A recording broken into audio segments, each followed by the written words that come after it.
Please read it yourself. And we can write during the phrase.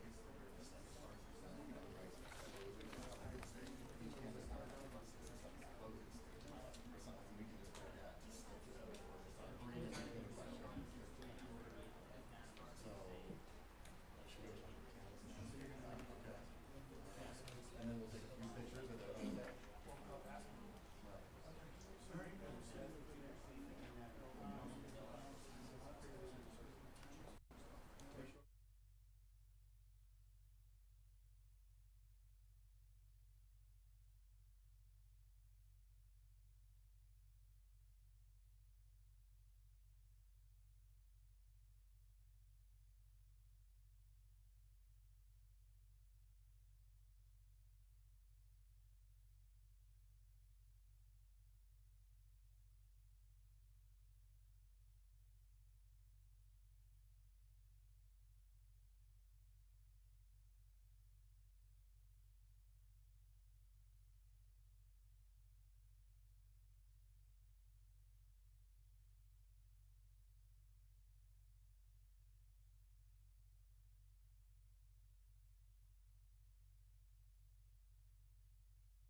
So just be mindful of this, and it's just like we're, you know what I mean? So Mr. Watner about to talk to the candidates, get any last bits of information that you feel we need, okay? And it's just, feel free to just kind of turn the mic and speak loudly. Do you want to do a test real quick and say hello from there, or something?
Good evening. Thank you for joining us tonight for this Brook Park Mayoral Debate. The format will be as follows. Each candidate will have 90 seconds to answer each question. Each candidate will then have 60 seconds for a rebuttal, speaking in the same order as the question. Whoever speaks second for question number 1 will speak first for question number 2, and so on. Each candidate will have a 60-second opening statement, during which time they will introduce themselves, and let us begin. Mr. Gamella. Thank you. My name is Michael Gamella, 37-year resident. I'm the longest-serving council president in the history of the city. I've been a ward councilman as well as a councilman at large. Brook Park is a city of great potential. We have Ford, NASA, we are adjacent to Cleveland Hopkins Airport, and the IX Center. We are a transportation hub. The railroad, the airport, with great proximity to the IX Center, puts us in a great opportunity, and we need to take advantage of those opportunities now. The American and world economy are rapidly changing, and we cannot be left behind. We have to move ahead and prosper from these changes. Our city needs to grow with the world economy, and it can. We have the base to be successful, and we will be successful with the right leader as mayor. It starts at the top. My track record of creating jobs and commerce for this community cannot be matched by either of my opponents. I was the catalyst that brought 1,500 jobs to Brook Park, and this was accomplished through teamwork of United States senators, governors, congresspeople, the former mayor administration, and former council. By working together, and working together is the key, we have done a lot and we will continue to do a lot for this community. Thank you. Mr. Colburn. Hi, my name is Tom Colburn. Oh, is this on? I'm sorry, I was born and raised in Cleveland to a family of 5. I attended and graduated St. Edward High School in Lakewood. I attended Cleveland State and Tri-C. I studied architectural engineering, business administration. I have a marketing background, and I've got 10 years of independent leadership study. My parents moved to Brook Park in the early 2000s. That was our first exposure to the city, and I thought it was nice. I had lived in Cleveland at the time, and I was running a restaurant. Hinckley at the time. I was running a restaurant in Menor. In 2003, I became a single parent alone, and they had suggested the Brook Park Daycare Center. And that was our first real interaction with the city. And that's where I met my wife, Christy. She fell in love with Evan and made the commitment to me. Let's see. Boy, that time thing is distracting. And just go on to him. Thank you. Mayor Cole. Thank you and good evening. I'm Mayor Tom Coyne, youngest person ever elected to the city, as mayor and the longest serving in its history. And I'm back in for my second run at the job largely because when I came here 4 years ago, the economic condition of the city was a mess. I beg to differ with Mr. Gamella. Ford put billions of dollars into the engine plants in my time as mayor when he was merely an aide to 2 great friends of mine, Jerry Malillo, over at the plant, and the NASA was brought to Brook Park, Ohio by the airport agreement that he opposed, which brings in about $6 million a year to the city revenue, where we probably wouldn't be even operating a city without it. And I offer my candidacy to the people of the city to continue to address an economy in the city that's stable.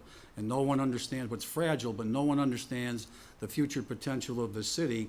And I would venture that the authority that I have, the ability that I have to sustain and grow this city is unmatched by anybody sitting up here. Thank you. Thank you. My name is Shane Silveriskin. I am a senior at Berea-Midpark High School. I'm on the speech and debate team and will be asking you the first and the fourth question. The first question, which comes from a Brook Park resident, is, what do you believe is the #1 responsibility of a mayor, and how would you try to incorporate that into your first 100 days in office? Mr. Gamella. The #1 thing we have to restore in the mayor's office is trust. Trust in the community, trust in the people, and a trust that we're going to do the right thing, what's right for the community. That's the #1. Trust in the community, building that trust, and making this community the very best it can be. That's what needs to be done. Thank you. Mr. Colburn. The responsibility of a mayor differs from town to town. The priorities in this town largely right now are of a financial nature, okay? We need someone to step up with responsible financial stewardship. In 2012, we went from $5.5 million in debt to 2017, almost $14 million in debt, with bonds and for improvements of infrastructure that amortize as far out as 2036. We went from 2015 to 2016 with a $1 million revenue loss.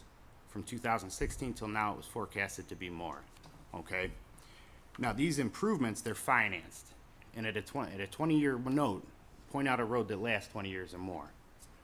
We need to have specific budgetary appropriations to get out ahead of the financing before things need to be repaired. And we need to address the issues that haven't been touched so far. That, in my mind, is the most important attribute to a mayor for this city at this time. Thank you. I've had many hundred days as the mayor of the city, and quite frankly, as my colleague, Mr. Coburn over here, has talked about debt. The $5 million that we have for the rec center is paid for by energy savings. I don't know what road program he's talking about.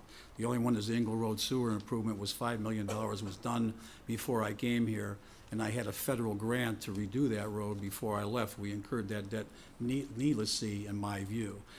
The chief thing is to protect the people of the city and always keep them informed of the financial conditions of the community. And we have done that, and we've been frank about that. And the changes that we've made here at the city reflects our ability to grow. But again, if we're going to revert back to the ways of deficit spending and spending reserves, that's a policy will spell recipe for a disaster, because our major employees are always subject to challenges, be it Ford or NASA, that are out of the control of the local governments. And I think I fulfilled those duties as mayor for a long time. Thank you. Thank you. Mr. Gamella, you will have 60 seconds for rebuttal. I believe the financial condition of the city when Mayor Coyne took over was excellent. We had over $5 million. We're increasing the tax base. We had cut employees.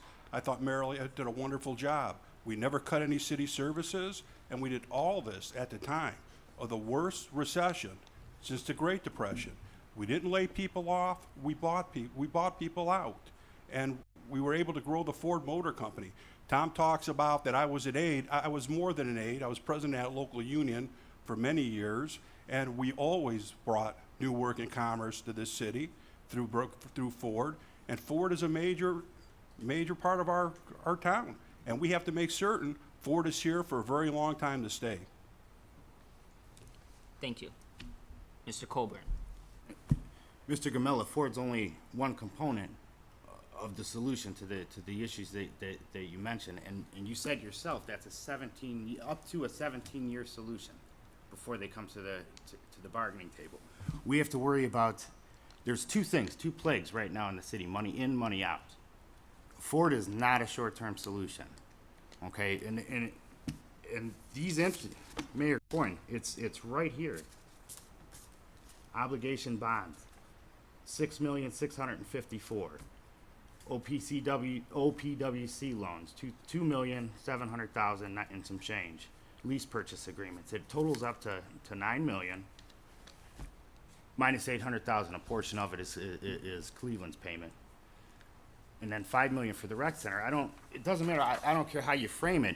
If the savings in the utilities cover the interest, the premium's still there. Okay.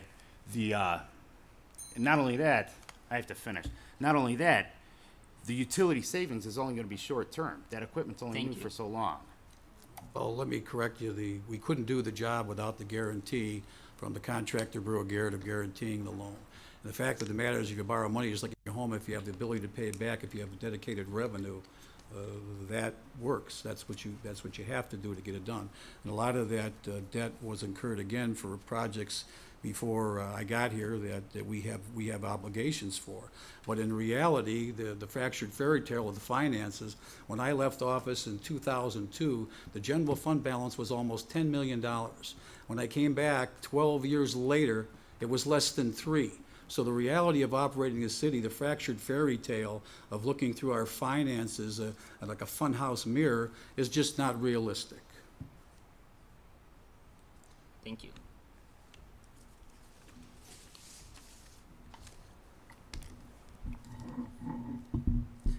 Hello. My name is Callahan Rubensaw, and I am a junior at Berea-Midpark High School. I'm on the speech and debate team, and I will be asking you the second question. In your opinion, what has been the biggest improvement or success in the city over the past 3 years, and what has also been the biggest detriment or failure? We'll start with you, Mr. Colburn. All right, thanks. That's the last question. They're going out of order. Yeah. The biggest improvement was the massive infrastructure repairs. We did improve the sewers partially. There's still some more work to be done there. We've identified the issues in the government and how things run. We know we need work in the sewer area. We know we need work at council. We know we have to expedite legislation. Okay, identifying these problems is part of the solution.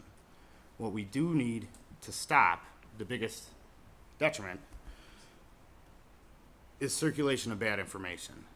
We're plagued with incorrect data or half-truths or partial information. What needs to happen is an official publication, something that identifies accurately pressing issues. It might expose new businesses to the resident base. It can talk about events at the rec center, and it can declare a budget. It can list a budget that people understand from a month-to-month basis, so they know what's going on, and so they know why maybe we're lacking in this service or why we need to make an adjustment over here to get things moving along.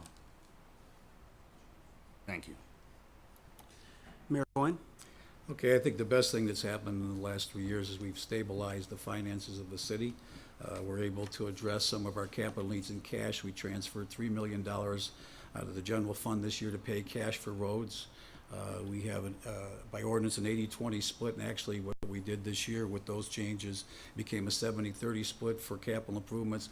And the property values of the city have gone up over the last 3 years, almost $23,000. I think that's remarkable. I would concur with Mr. Colburn about the detriment of the city. And let's call it what it is. It's called the hometown news. And a obstructionist, dysfunctional council has ill-served this city. It's been the worst council that I've ever had the disappointment to work with, unless and until you get the council and the mayor working on the same goals, not struggling in isolation from one another, the city's not going to move forward. And back in the day when Mike and I both served together, councilmen had their own newsletters and let folks in their wards know what was going on about important issues. It sounds nice to have a city publication. It's very difficult to put together because, each person wants their own little thing in there. But I would concur with that. That is necessary now more than ever. A good local newspaper would help in us getting the information out. Thank you. Mr. Gamella? Tom, if memory serves me correct, the Hometown News endorsed you 4 years ago. When you came into office, we had $5 million in the till, and our collections have gone up dramatically from $25 million to $27 million. Yet you persist in the rumor that we have no money, we have no cash. You tried raising taxes twice on the people of this community. They voted you down overwhelmingly. Sir, I have to disagree with you. I think that you fiscally mismanaged the city. You've closed the rec center pool with nobody's asking. You've sued residents on the fire station when you tried to close the Rupel Road fire station. You've just gone on and on. You cut senior services. We don't do it anymore. They're outsourced. The city doesn't do it. We've outsourced those services to seniors, and we need to get them back to the city.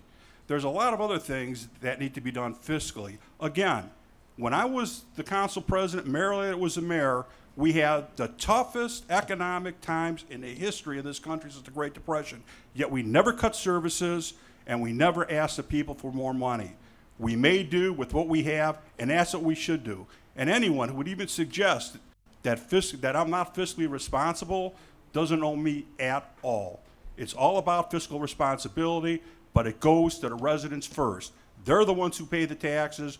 They're the ones that we should serve. Thank you. You'll now have 60 seconds for rebuttal. Mr. Colburn? After hearing that, I'm more confused than ever. You said in the same statement, you said the money's there, and then you said financial irresponsibility. That's, I don't know. I don't even know how to respond to that. And, you know, so the Hometown News endorsed him 4 years ago. They endorsed you. It's still not accurate information. It's about as accurate as what you just said. And Mayor Coyne, I have to say, no, we are not in good financial shape. We're mortgaged out until 2036. We've financed roads for 20 years that don't last 20 years. Won't last 20 years. I'm done, thank you. Okay, again, I don't know what he's talking about, but let's be candid here. The actual general fund that you talk about, $27 million, was 20, I'm talking about Mr. Gamello over there, was $20 million in 14. It's escalated to $21,582,000 in 2017. So again, these are fractured numbers. In reality, they spend reserves funds year after year after year, drained over $7 million. They should have came to the people. That's my responsibility to come to the people and make them aware of it. And the financial program I presented them was the same thing I said I was going to do when I was the mayor. And I will challenge your fiscal responsibility because you have none. Your spending habits show that. And the fact is that we continue to go on and mislead people. No senior services have been cut in this city. That's the greatest fallacy that there is. They're all back. And the pool was closed to keep the recreation center open because we were laying off policemen and firemen in 2015 to make our budget work. That's a fact. Thank you, Mayor Coyne. Mr. Gamella? Rebuttal time? Yes. The fact of the matter is, Tom, the senior program hasn't been back. We don't do it anymore. It's outsourced. And I can tell you with my experience with Ford Motor, whenever you outsource anything, you do not save money in the long run. We had, when Mayor Elliott was here and I was a council president, 1,300 people on a snow removal program. Today, it's at 300. You can't deny that fact, sir. And to call me fiscal irresponsible is an outrage because, quite frankly, I've never sat in your chair, but I can tell you this, when I do sit there, if I'm so fortunate, this city will be fiscally responsible, we will have a balanced budget, and the people in this community will be well informed on what's going on. I think it's just appalling what's happened the last 4 years. Thank you, Mr. Gamella. Hello, my name is Isabella O'Brien Sheffer, and I'm a senior at Berea-Midpark High School. I'm on the speech and debate team, and I will be asking you questions 3 and 5 tonight. So to start off with, as a matter of financial policy, which option should be considered first? Cutting an existing service or raising taxes, and why? Mr. Coyne? Okay, well, the fact of the matter is going to the people and accurately let them know what the situation is, and I did that. So you do that first. After that, we did cut personnel. They voted the support for the way the senior services were at the time. 3-1 was defeated, and revenue for the rec center to fix the pool, to fix the roof was defeated 3-1. The income tax was defeated 2-1. So we went in, we probably laid off 17 people to make the situation better here in the city. And the fact of the matter is, when people tell you, you operate on what you have, that's what we have done. So I believe you tell them the truth first, what we did, and then you go in and you make the cuts. And those are painful. They're not easy, but if you change the way you deliver services, the old way he's talking about took 9 service employees, $600,000. We do the senior services now. They're means tested by how much you earn, how old you are, cost about $130,000 a year. So you can't be fiscally responsible if you can't do basic math. Mr. Gamella? Well, the option that you should consider first is how do we get there? How do we get into that situation? You've got to get to the root problem and how you got there. And I'll give you an example. When I was council president and Mr. Elliott was mayor, we had a problem with the garbage pickup. It was costing us a great deal of money. We went to the automated trucks, which you see out there today. So instead of having 6 trucks out there with 2 people, now we have 2 to 3 trucks out there with 2 people. We reduced the amount of manpower. The garbage pickup is a lot smoother. It's a lot cleaner with the garbage in the cans. And we saved $1.2 million. We didn't have to raise taxes. You don't have to raise taxes. That's the easy way out. that I want to raise taxes. You've got to find out what is the root cause of the problem and address those problems and move forward. Mr. Colburn? It's a good question, but I don't like. I'm sorry. It's a good question, but I don't like the options. I'll answer it straightforward. As far as raising taxes, that's a good option, but it's the last option. It can be done if it's needed. It can be done if everybody gets the proper information. If every dollar is accounted for and where it's going to be allocated, that's fine. The third choice, or the best choice out of the options given, would be to cut services that I would consider luxury service. It's not a big deal if we have to pay for garbage pickup. One thing I would not cut is anything that has to do with health and safety, like the ambulance, the police. All right. There should be 4 options. In a financial situation, the fault is that of the leader, so the cut should happen at the top. That should be option number 1. Number 2, if the money's not gained that way, you should work with each individual, the leadership of each individual department to find a solution. Then move on to Dale's suggestions, number 3 and number 4. Thank you. On to the rebuttal. Mayor Coyne? Thank you very much. It's interesting about the garbage proposal saving money. It locked us into long-term leases where the city would save more money by outsourcing garbage and taking those people and redeploying them. The issue is that this city lived on a gold mine on the corner of Henry Ford and Brook Park Road, which is gone. And to sustain the level of services people want, you have to ask them what kind of city they want to live in and what are they willing to do for it.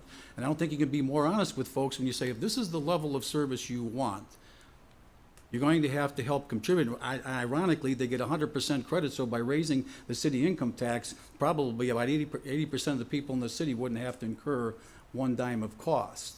And so therefore, I think you do that first.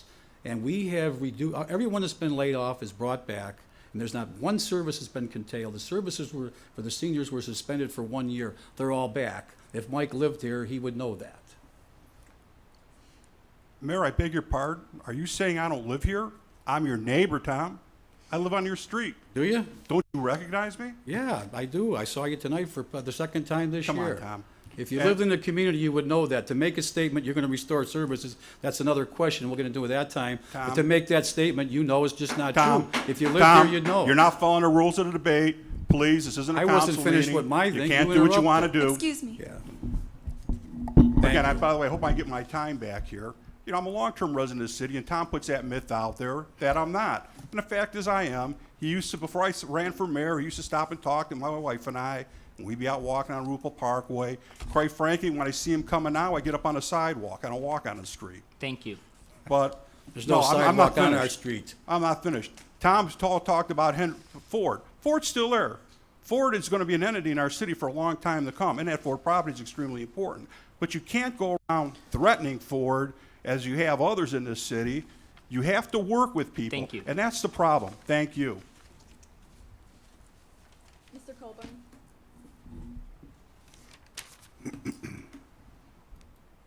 Again, I'm confused. That's not the question. Mayor Coyne, you asked people, what are you willing to do? Are you willing to, I'm assuming, pay more for better services? But what sacrifices are willing to be made at the top to sustain those services? We have, our directors are paid well above national standards. They're right in line with Ohio standards, but our city is smaller than most. Okay? I don't even know what that was. Thanks. Thank you.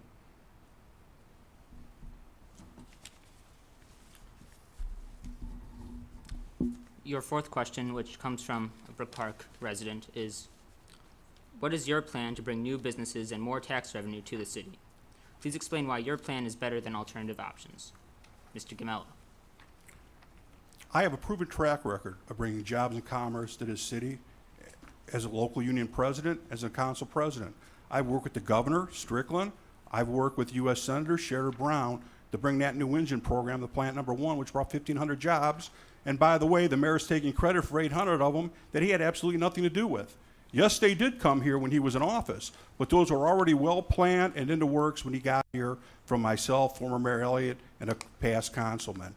We have to work with Ford, not go after Ford, threatening to sue them. We have to work with them. And we are going to work with them, with NASA as well. As I said in my opening statement, we have a great amount of potential in the city. We have to utilize that potential. We have to start being positive. We have to go from a mindset that we can't to that we can.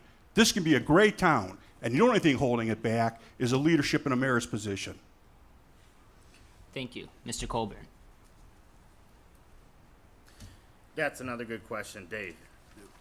What I've found about, in my research, what I found out about Brook Park is that our situation is not unique by any stretch. Small cities across the country have suffered from the loss of one or two large businesses. You have it in the mining industry, the refining industries, forges. It's the same situation, and they're bouncing back. What I propose to do is use components of strategies that have proven results in other cities. We don't need to reinvent the wheel here. We don't need to wait for Ford to come back. In the interim, we can adopt and adapt strategies that work countrywide. And when Ford comes back, Ford comes back. This should be easy. We have 2 freeways, we have a turnpike, we have the rail system, the airport, an adequate power grid. There's no reason why it's not attractive. What I don't see happening with our economic development area in the Planning Commission, you don't see the research being done. We can find out what companies surround the city, what big companies are around, and who supports them. There's the opportunity there to diversify income because you can create half a dozen or 2 dozen or a dozen or so small to medium-sized companies to support the larger companies that are in the area. We can get creative with financing these endeavors. There's grant money from the county, there's grant money from the state, there's federal grant money for technology. It's an untapped resource. Thank you. Thank you, Mayor Coyne. Thank you very much. The 800 jobs is not a Ford Motor Company. It's an aggregate of investment throughout the whole city. And when you take credit for jobs you create, you should also be responsible when you serve in office at the union when you lose thousands. And I'm glad this fallacy by Ford is coming forward. Ford is in non-compliance with city ordinances, and they were in compliance when they tore the plant down. Tomorrow, they're coming in for the 3rd time. We have 3 entities that have opposed the repurposing and redeveloping of Ford Motor Company. And Mike must have not got the memo. They're major investments in Flat Rock, Michigan. Ford needs to release that property for be repurposed. They have no intention of doing anything beyond Engine Plant 1 for their Ford business there. We'd had even someone who offered to build a foundry to cast engines for Fords on that site.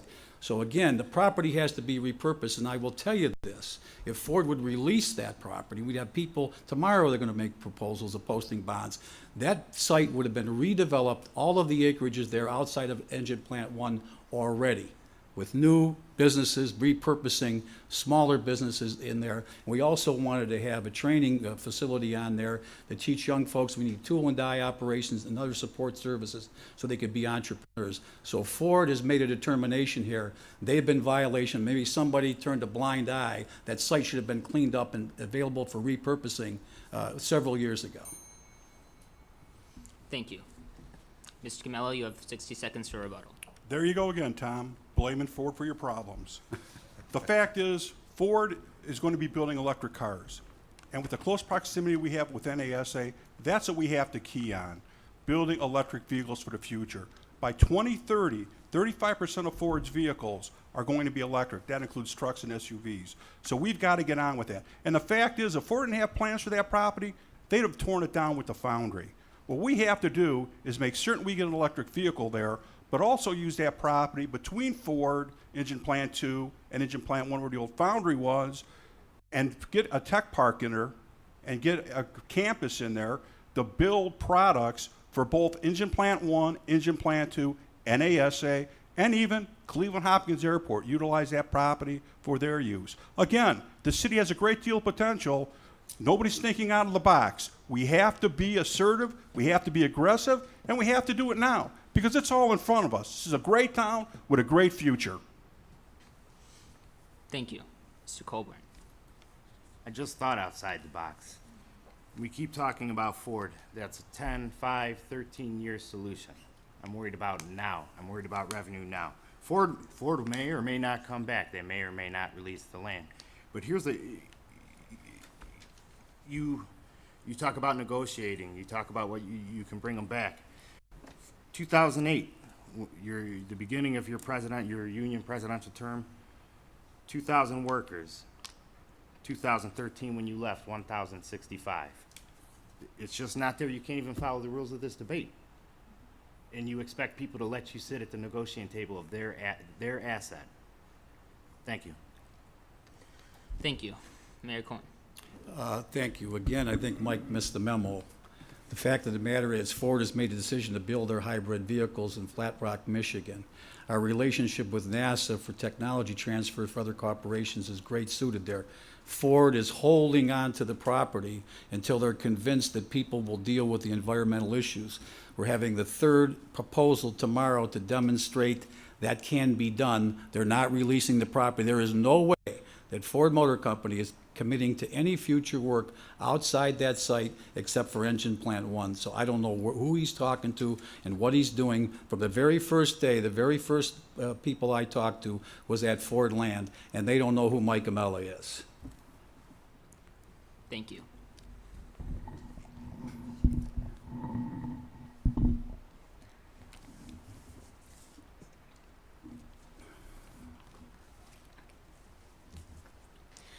The next question posed by a Brook Park citizen is, some people have voiced concerns about sewage backup issues.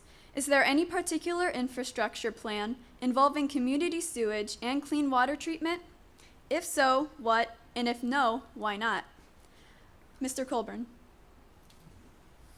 Yes, I've actually already taken the liberty of sitting down with an engineer, and I looked at a site map that showed all the sewer lines in the city, and he gave me abstract solutions. And we've done improvements thus far, but it's new systems connected to old systems. There's some areas where the plumbing is just too small. Some of the other solutions that he proposed were a retention basin at Weedo Park. The mayor the other day proposed one in Smith Snow Road area. But these again are expensive solutions. You're talking between $2 and $5 million for the complete deal. So this is something that we have to plan for incrementally. In the short term, one option is just merely disconnecting downspouts. It's specific in certain areas where the houses are spread out further. You can disconnect the front and the back of the downspout, and that, believe it or not, if large enough people do it, will alleviate enough pressure to subside the issue until the money's there to totally resolve it. Not only that, you can negotiate for a lower sewer rate. There's some specific issues there, but it's doable. Thank you. Mayor Coyne? Thank you. We've spent about $5 million in the last 3 years on the sewers. There are multiple of issues. The Wengler area drainage corridor, which is Mike is referring to, is about $5 million in aggregate, doing the trestle under the railroad, various storage issues. We have some homes that should have never been built with basements. We're looking through the HMAC program. We offered 50-50 on cross-connection issues. We're looking at aggregating the purchasing of sealing the basement walls. Most of our sewer problems now are isolated to in particular premises, and trying to get the people to participate at and where we can legally spend money. Regional Sewer will be taking on a new smoke testing program that'll help us get more answers. But realistically, from the last storm we had, we're getting fewer and fewer flood issues related directly to sewers. But again, as Mike identified, the city was built, 6,000 homes in about 7 years, and the sewers are undersized and cross-connected and isolated neighborhoods. This is something that we can never, ever turn a blind eye to or forget about, because the challenge is always there, and I think we're tackling it the best we can with the revenue we have. Mr. Gamella? Tom, I didn't say that. That was the other Tom, just for the record. As far as your comment, I can't let that go. Ford Land doesn't know who I am. I can tell you I meet with them twice a week, so I don't know who you're speaking to. Oh, I'd like as to far know as who flooding, you're talking to. As far as flooding in our city, it's been a long-term problem, and we've addressed it over the years, and we're going to continue to address it. I have a long-term plan coming forward that I'll bring out, let the residents see, because flooding has to be stopped. There's nothing worse than having flooding in your basement. I know, I've been there. This has to be stopped. To bring property values up, to keep property values up, which is our largest investment for most of us, we have to stop flooding, and we will stop flooding. But it needs a comprehensive plan, and I will be bringing one forward soon. Thank you. Moving on to rebuttals. Mr. Colburn? No rebuttal. Thank you. We've had a comprehensive plan for 30 years. We build it in segments. Unfortunately, the revenue for our capital budget, we have to make choices between recreation facilities, roads, and sewers, and they're a challenge all the time. All the strategic analysis has been done, is how do we get the resources to build them? What we found on Wengler, and particularly, these folks put stand systems in them for only about $3,000. Maybe that's a situation we could address hydraulically, see if that'll work, rather than spending $3 million on a retention basin at Weedo Park. So as technology changes, there are different things that can be remedies offered for these particular problems. That's why I'm so assertive about bringing new jobs and commerce into the city. Because to do these things, to stop flooding, you need income, you need money coming in. And we can do that. We're in a wonderful position here. The illuminating company years ago used to have a saying, the best location in the nation, that's Brook Park. We're the best location in the nation. We've got to bring jobs and commerce in here. We can bring jobs and commerce in here. We will bring jobs and commerce in here. And with that money we bring in, that's how we'll fix the flooding problem. It takes money. Thank you. We'll now take a 10-minute break and switch moderators. Thank you.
Welcome back from the break.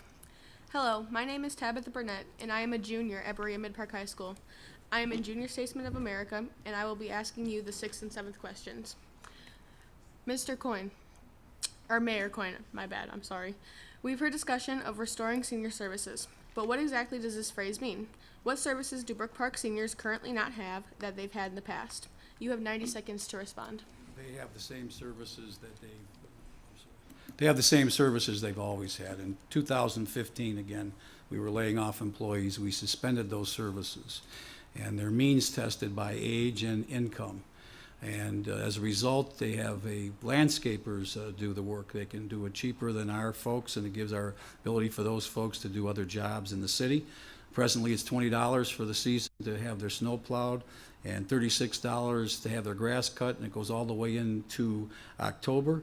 And I think they will testify to a person that these services are better provided now. And actually, the first legislation was passed for this in 1978 when I was a councilman, and it was intended to provide service to folks not necessarily because they were old, is because could they afford to provide the service for themselves. For instance, right now, if we had our old program, myself and Mayor Elliott would both qualify for that program, and that just doesn't make any sense. Again, we had a pie that had to be distributed to make services work.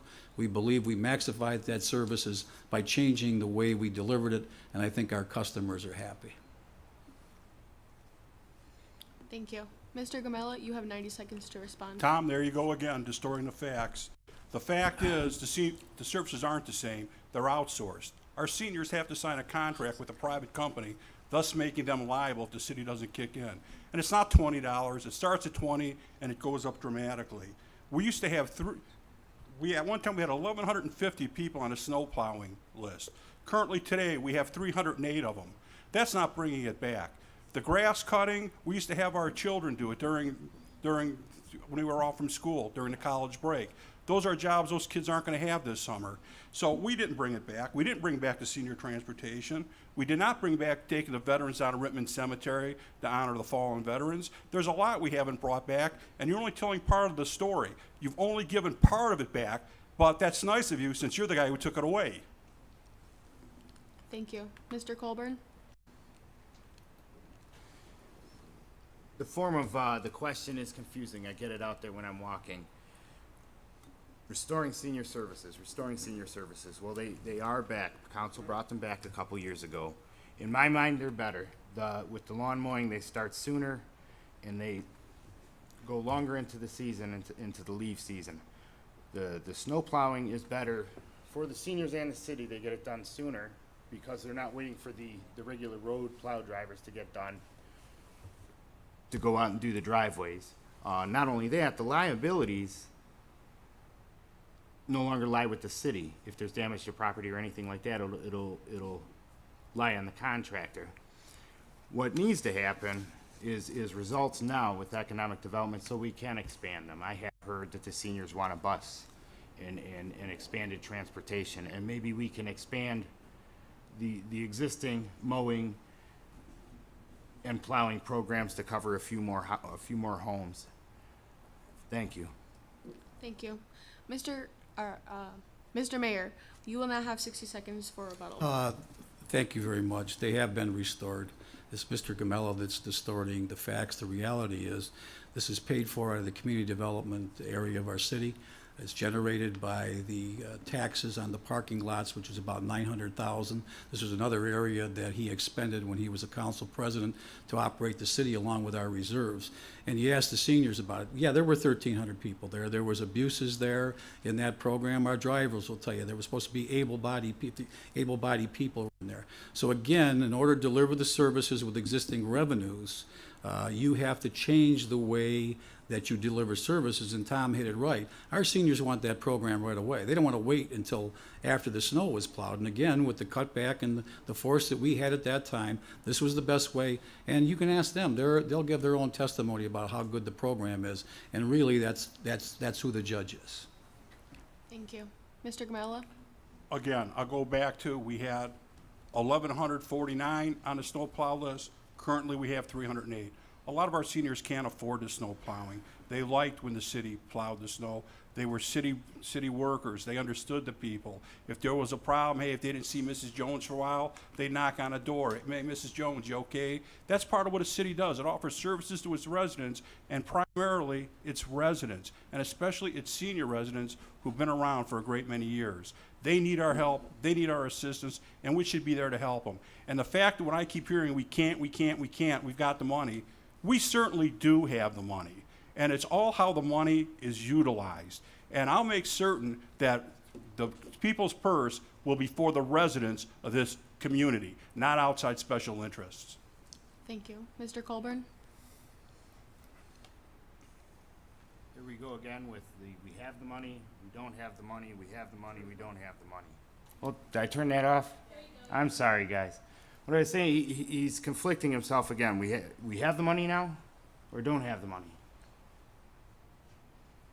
Somebody didn't read the 2016 reports.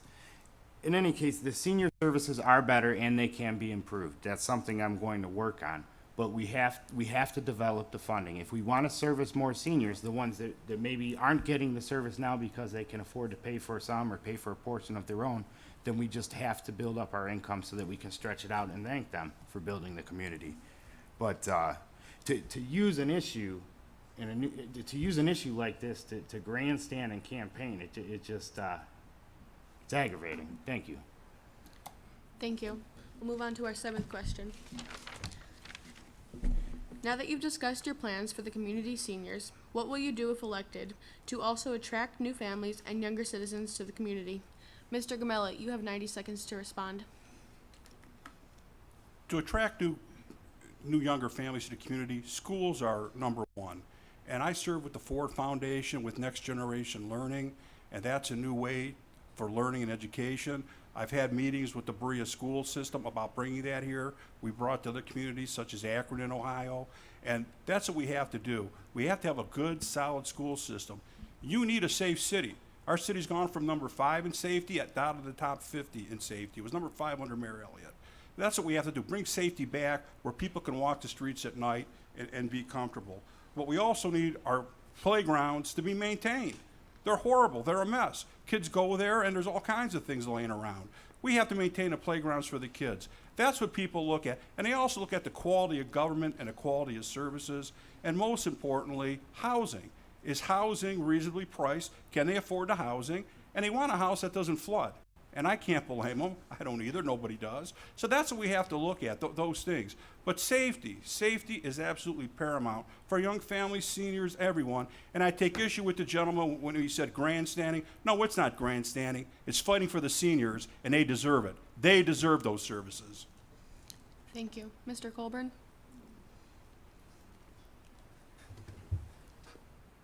The family demographic now is typically, it's either 2 working parents or a single working parent.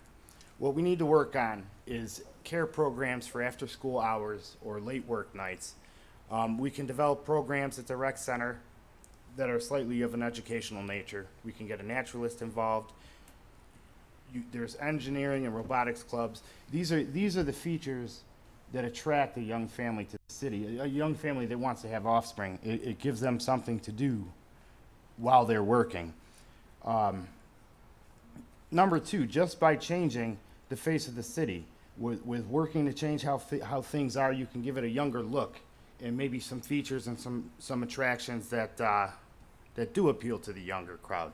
There's that strip of real estate in front of on 150th Brook Gate Plaza. If you look down, that parking lot is never full. You can work with the owners there. That entire park can be redeveloped, and that can be street side service, a street side store, and a diner, a coffee shop, and these are things that younger people do like. Thank you. Thank you. Mr. Mayor? Thank you very much. I want to clarify, I'm going to be correct. I shouldn't say that Mike Gamella's not a resident. He's not a full-time resident, and we don't have sidewalks on our streets. But if he was, Brook Park is and always has been one of the safest communities in this region and always will. There's no excuse that it won't be out. We're looking at a dog park in the city that many residents have requested new recreation equipment. for folks to come back and make that attractive again for people. But I think it's important that you set the tone. I mean, we brought in a new recreation director when I became mayor. And Mary Ann Fields is like a second family to most of the children in our town. Unfortunately, we have some kids that this is their only home. Their parents are single-family homes. And we try to work with the schools as much as we can. One of our major problems of remedying a lot of things will be when they close Brook Park Memorial. We're hoping to get that land and transform into a lot of new things that families will want to engage in. The maintenance of our park, I totally disagree with, because I don't know when the last time he's been there, but that's just not a factual statement. Our playing fields, we've made all the improvements up here. We're consolidating our operations so that all the families can come up at Kennedy Park. All ages can play here. So again, that's just someone who's is out of touch and quite frankly isn't here to understand what's going on in the town. Thank you. Mr. Gamella, you will now have 60 seconds for rebuttal. There you go again, Mayor. I'm not here. I'm not a resident. Tom, these probably Said full-time. see me on the street probably as much as Full-time. they've seen you over the last 3.5 years. Maybe The you can fact show me it's the election sidewalks. time, now you're out there campaigning, trying to save your job. Let me say this. I was at the playground yesterday, and I wasn't very pleased with what I saw, and that's why I brought that up. And it's interesting that the other town must have read my literature, because I've talked about having tutoring at the recreation center at night, because we have two-income families, both of them work, and when the children get out of school, you have those 2 or 3 hours where they need to be somewhere. And not all children, are in basketball, recreation, sports, and the biggest thing you need is a full-service rec center. We need to reopen that pool, we need to enhance that pool, and we need to have the rec center full service for this community, because that's why that recreation center was built, full service. And again, as bad as things were in the 2008-2009 debacle, we kept that rec center open. We didn't raise taxes. Thank you. Mr. Colburn? I don't think I said tutoring. I said educational activities, third party. Tutoring is something that the school would do. You keep doing the same thing. You bring up flood, you bring up Ford, you bring up seniors. We're talking about activities for the younger families. Ford is a long-term solution. We need to do something in the interim now. We cannot wait. All of these things are great. I would love to do all of them, but we have to generate the funding. Thank you. Thank you. Mr. Mayor? We keep bringing up the pool. He was there the other evening. It's not as simple as filling up. Would the mayor of the city of Brook Park put people in an unsafe pool? And it didn't deteriorate just in the last 4 years. The roof has been an ongoing problem. In 1996, I proposed an indoor-outdoor park with the water slide and everything else in it, and it was rejected by city council. And we have to have a larger community. Again, what kind of city do you want to live in? You have to find the source to pay for those things. Absent the energy saving program of the state of Ohio, we wouldn't be able to go in and do the improvements that we're doing there. So again, it's easy to promise all these things. You total some of the things he's promised, and he's about $20 million right now with no way to pay for it. So the larger discussion again in the community is, what kind of community you want to live in? How are we going to share the responsibilities going forward? Because I believe everybody wants to provide what folks want, and folks want it. Thank you.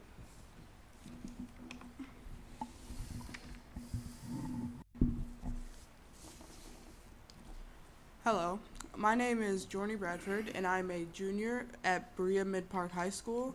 I am a member of Junior Statesman America, and I will be asking questions 8 and 9. Mr. Colburn, should it be required that cabinet appointments be residents of Brook Park? Why or why not? You have 90 seconds to respond. We just got these questions, so I'm not sure if it can be required that they be a resident, but it should definitely be preferred. In my mindset during the interview process, it would be automatic. With 6,500 working adults in the city, there's bound to be someone with the skill set and qualifications that live here that will do the job. And the benefit of them living here is they're vested. They have a stake of real estate in the community. So not only are they after a compensatory reward, but they want to make things better. They want to improve the community. So their heart's going to be in the game a little better. Thank you. Thank you. Mr. Coyne? Ideally, that would be correct, according to the State of Ohio Supreme Court says you cannot do it. I actually debated the head of the firefighters union, who is now my safety director, and the mayor of Lakewood, representing, saying that folks should live wherever they want. We've changed our charter so many times in the city of Brook Park. We're a chartered city that said you had to be a resident 2 years prior to, you had to live in such a radius, you had to do this. That's all been overturned. The city of Cleveland fought it when Mayor White was the mayor of the city of Cleveland, and so constitutionally, you cannot do it. Ideally, you would hope that you have all the talent that you need in the city, and primarily you do for most things. But running a city, a 20-some million dollar operation with the responsibility, like everything else, requires experience. And I think we have a balance of those folks that live in the city and those that do not. Majority of our members at City Hall are protected, but a lot of the people that were here when I was here 12 years ago, 16 years ago, are still here now. So we have a lot of folks that do still live in the city. I think we only have about 2 firefighters that live in our town. And ideally, as the mayor, if the ideal situation was we could do it, but I think basically it doesn't serve us well, and it's not legal to require that be a condition of employment. Thank you. Mr. Gamella? Thank you. First, the mayor's statement, my ideas will cost $20 million. That's Boulder Dash. It's not going to cost that at all, and the money is available to do all of it. Let me say this. At one time, yes, you had to be a resident of the city to be a director of the city, and that has been changed by the Ohio State Supreme Court. I will give preferential to Brook Park residents, but when you get a position such as director, you need the best people that you possibly can, and I think we have those people here in the city of Brook Park. And I believe that everyone that's a director should live in the city. That's my personal preference. Is that the law? No. The law states they can come from anywhere. But you do need to hire the best people, and I think we have the best people right here in the city of Brook Park. We have a lot of talent in this community people overlook. And I'm going to utilize all that talent because it's going to take everyone to make this a great community it's going to be. Thank you. Mr. Colburn, you have 60 seconds to rebuttal. As far as the resident employees, I agree with Mr. Gamella, just read between the lines. Don't break the law, though. But again, the money is not there. I have the report behind me if you want to read it. You might want to get current if you want to get in this race. Thank you. Thank you. Mr. Coyne, you have 60 seconds to rebuttal. Well, I think there's no sense beating a dead horse. The issue is what it is. You try to build the greatest administration that you can, and I have a combination of both, and it's working very well for me. Thank you.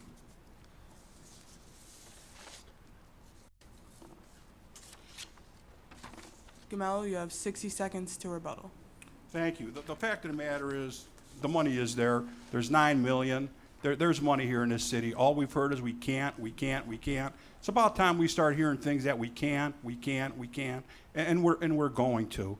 It's, and as far as the comment, read between the lines, no. What I'm saying is, I will give Brook Park residents preferential hiring because they're residents and they deserve it. Thank you. On to our next question. How would you reconcile the funding of city employees with the current financial constraints of the community? Mr. Coyne. Thank you very much. I believe that we have done that. We're right now presently at about 141 employees, and that's been constant, and that seems for us to be able to meet our need. Police and fire are naturally the largest ones. What comes into the game, which is unknown, for instance, an arbitration award gives someone 6 weeks vacation. We might have to hire more people to fill vacations, not necessarily provide better services. But I think where we're at right now, if we maintain that current level, we should be able to work through the budget substantially, and no services have been cut. And when you identify $9 million, I don't know where that comes from, there's a pie. And all of the support services have to be part of that pie. Okay, either you eliminate some, or you spread the pie out to make things work. Safety cannot be curtailed or adjusted really in any way. So the fact is, there are fund balances there, and that's where we got in trouble before. Those were being expended to kick the can down the road so folks could get another couple of years into their PERS, and no one wanted to face the people with the problem. All right, and read between the lines this. Mike Gamella has a plan, all right, a plan for his individual retirement account to get these 2 top years. It's the same as it was 3 years ago. And let me say this about trust. He didn't make it through the primary as the mayor, running for mayor the last time. Apparently, the Democrats didn't trust him to be their candidate to run for mayor. Thank you. Thank you. Mr. Gamella? The mayor's right. He had his people vote for my opponent. I did lose a primary election, and I'm glad I did, because it allowed me to step back and take a better look at things. The fact of the matter is, we do have the resources. There is no constraints. The only constraints are in that man's mind over there. I believe in running a balanced budget, and we will run a balanced budget. But I will say this, anyone who sits there and says that this city is broke, they don't know what they're talking about. This city is not broke, and we have income, and we're going to generate more income, because that's how you build for the future. And as far as some other comments that he made earlier, I'm not even going to, because he's out there telling some whoppers, and there's nothing I can do with that. All I can say is this. You've been here the last 4 years to the residents. Is this city better off now than when Tom Coyne took office? And the simple answer to that question is no. Thank you. Mr. Colburn? Nothing, thank you. Mr. Mayor, you have 60 seconds to Thank you very much. Certainly the city is. Not only did we balance the budget, we had a $3 million surplus to pay for roads cash this year, which hasn't occurred in the whole time that Mr. Gamella was the council president. And we met our fund balance reserve policy with over $3.8 million in 2017. So they are clearly a lot better off. This city is not broke. It has to be very careful about how it uses its money and make good choices. And I've been doing that for 24 years. Thank you. Mr. Gamella, you have 60 seconds to rebut. Well, when the mayor stated my PERS, this is from an individual who's double dipping. He's making $110,000 as the mayor of this community and $117,000 retired. Let me say that again. He's retired making $117,000, and he's also making $110,000 as the mayor of this city. It's called double dipping. It's not illegal, but my opinion, and it's immoral. I will not double dip under any circumstances, and I think it's wrong. And for him to address that issue is just totally ludicrous. I came back to run for mayor because I believe in the city, I believe in the people of the city, and I don't like what I see going on, and I'm doing something to stop it, and we are going to stop it. And with the voters and the residents of the city behind me, we're going to bring the city back, and we're going to get it back on the track. Thank you. Thank you. Hi, I'm Lindsay Florence from Berea-Midpark's Junior Statesman of America. Your 10th question posed by a resident of Brook Park.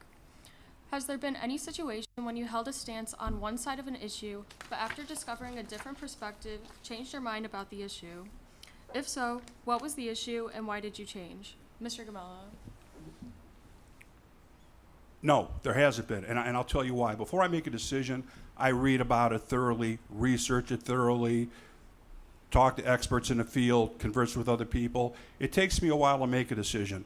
I don't shoot from the hip, but when I do make a decision, I stick with that decision because I know it's the right decision. And I think that's part of the problem our Cleveland Browns have. They won't stick with a decision. They go from here to there, back to here. You've got to have a plan, you've got to formulate a plan, and you've got to follow through. It's not the plan that fails, it's the failure to plan. And with good, solid planning, and that's what we're going to have in this community for the first time in 4 years, we're going to move this city ahead, and we're going to make this city great again, because that's exactly what the residents of this city deserve, and that's what we're going to do. Again, we're in a wonderful position to do that, and we have to capitalize on that position. Thank you. Thank you. Mr. Colburn?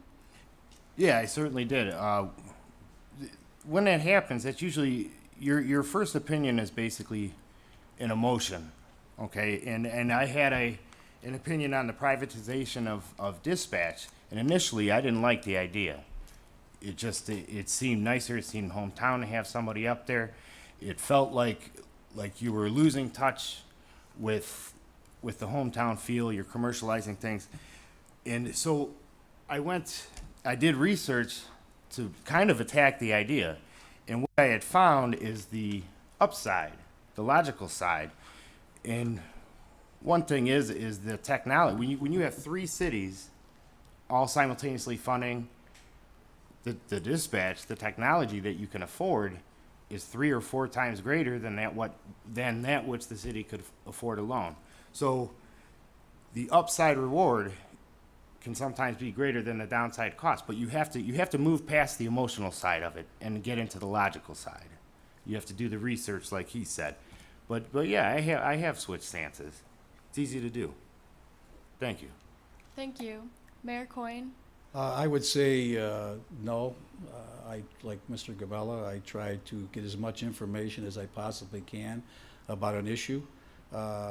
In the event that the information provided me was not accurate or led me to a different conclusion, I would do that.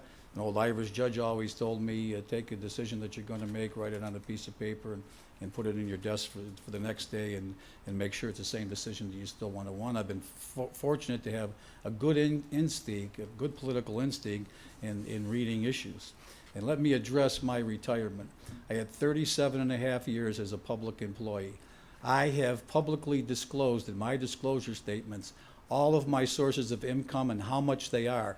I'm not required to do that. I'm just required to identify what they are.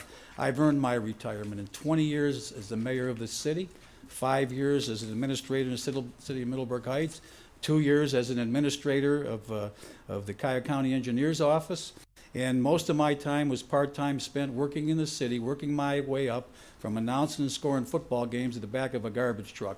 So I'm proud of my public service. I have earned my pension, and just like those folks that are on Social Security, I can go get another job.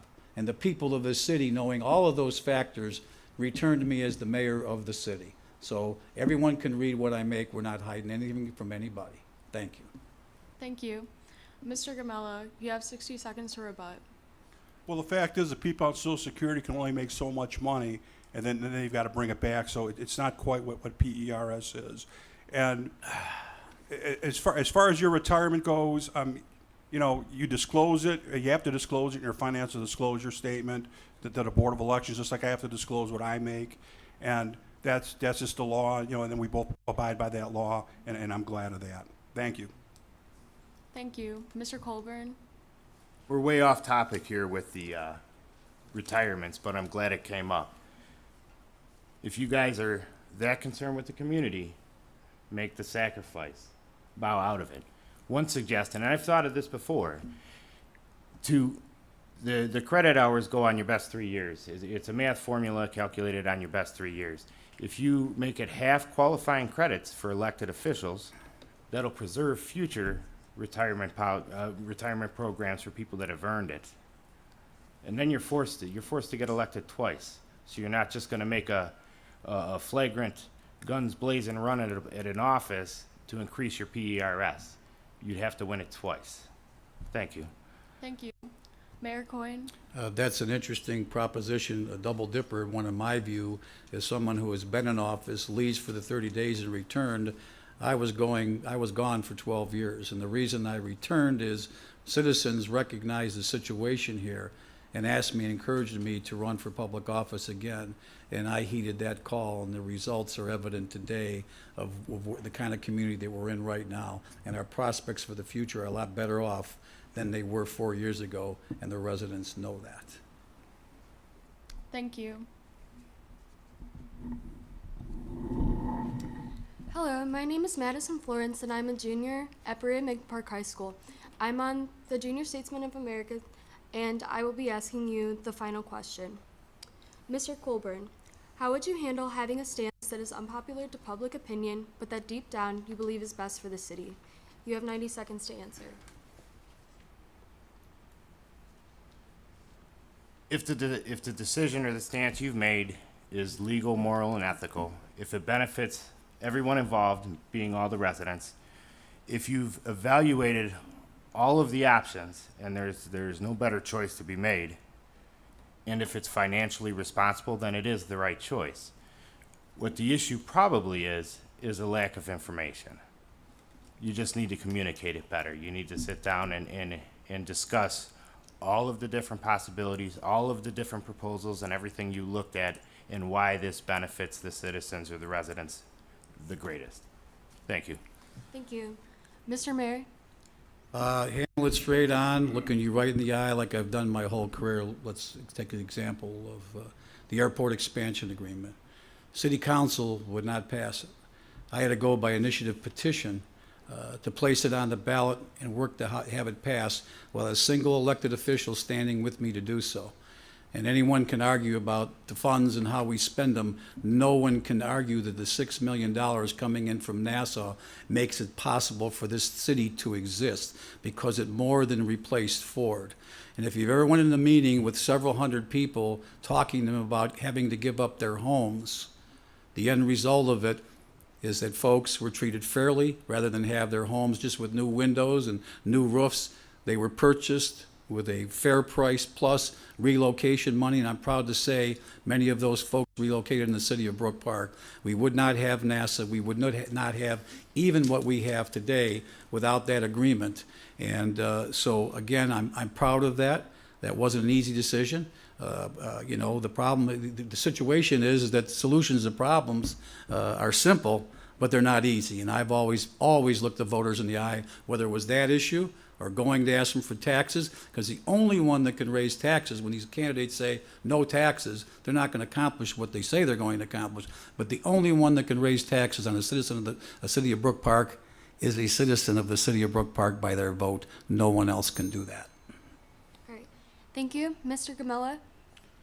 I believe honesty. To be a leader, you have to be honest, you have to take a position, and you can't be afraid of position. I can give you an example. Many years ago, I was a young committeeman over here at Ford, and Ford Motor was going to close their Lima engine plant, and we were going to get all that work.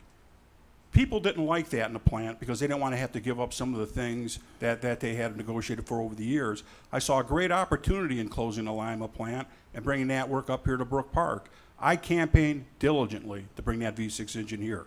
It went down. It hurt me in my political career in the union, but I did the right thing, and many years later people told me, Mike, you were right, we should have listened to you, because we'd even be in better shape. We'd have 3 engine plants over there running at full gun, and Lima would be out of the picture. So you have to be straightforward with people, you have to be honest with people, and I live by this. Taking the right position, you have to take the right position. It may not be the popular position, but true leadership is taking the right position and making it the positive decision. Thank you. Thank you. Mr. Colburn, you will have 60 seconds to rebut. There's no rebuttal. Okay, thank you. Mr. Mayor? Pass. All right, thank you. Mr. Gamella? No, I'd like to thank you very much this evening for having this debate. I thought it was wonderful, and I think for one time I can speak for the 2 candidates. Thank you very much. We appreciate you coming here. Great, thank you. The speakers will now have 1 minute for closing statements, and Mr. Gamella, we will start with you. Thank you very much. This evening, you've had the opportunity to see the combativeness and hostility that our mayor brings to the city. This is a man who has sued our former police chief, sued the city over his sick time, has sued the city council over the airport agreement, has sued the city's largest holder and prominent businessman, largest landowner, threatened to sue Ford Motor Company, and sued the residents of this community over the fire station issue. He's also drained our financial resources over the years with his many lawsuits against the city of Cleveland with the airport agreement, which he later cut a secret deal with Mayor Mike White and brought to the residents. I'd like to say this. I can go on his track record, but I won't. I'm here to be positive, to be sincere, and to do the job for the city of Brook Park. It's time to take our city back and move in a positive direction for the future. This is a great town with great potential, great residents, and with the right leadership, we will build on that future, we will build on that potential, not just for today, but for tomorrow. Thank you, Brook Park. Thank you. Mr. Colburn? Thank you. I'm grateful for the opportunity to compete for the post. I'm up for the task. And remember, on November 7th, you only have one vote. So think long and hard about tonight. Think about who you want at the negotiating table, who followed instructions, who was orderly, who was professional. Thank you. Thank you. Mr. Mayor? Thank you very much. Again, I want to thank the students for participating. It's important that we have the young people of our community involved. I'm sad that Jad was not here to participate, but you can see that Mr. Gamella clearly does not have a reading on the finances of the city because you just couldn't make the statements that you did. The deal that he just talked about saved this community, and the citizens of this community voted overwhelmingly because council would not act. I've been a fighter my whole life, and I've fought for this city my whole life, and I intend on doing the same thing. There has not been a more productive elected official in the city. I've been elected its leader more times than anyone maybe possibly ever will be. And I'm looking forward to the opportunity of one last 4-round fight to take this city where it needs to go, and I believe I'm the most capable person to do that. Thank you. Thank you. We would like to thank each of the candidates for their participation in this event. The citizens who sent in questions, Roseanne Newman, who organized this event, and you, the people who tuned in to be more informed on local issues. The last day to register to vote is October 10th, and as long as you will turn 18 before Election Day, you may register to vote. Remember, Election Day is Tuesday, November 7th. The polls open at 6:30 a.m. and close at 7:30 p.m. Thank you. Thank you.